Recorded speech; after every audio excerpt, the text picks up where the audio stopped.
fa samy manana ny nambarany mikasika ny kabarin'ny filoham-pirenena Hery Rajaonarimampianina ireo tonga nanatrika ny fotoana teny Avoloa tamin'ity androany ity na ireo mpanao politika izany na ny fiarahamonina pirenena.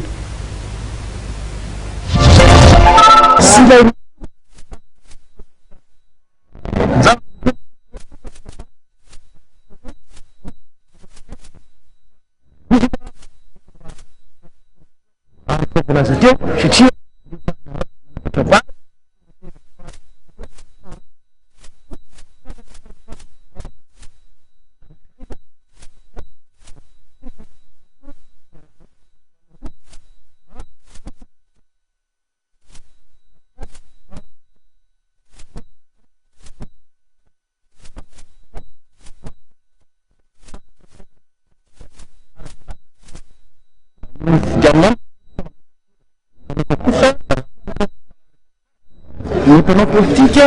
ny malasankanapaka ataoko fa irindra araka ny tokony izy dia anana filoham-pirenena zay safidy malagasy tanteraka atsika amin'ny titom-baovao ty zany araka ny voalazan'ny anampanorena dia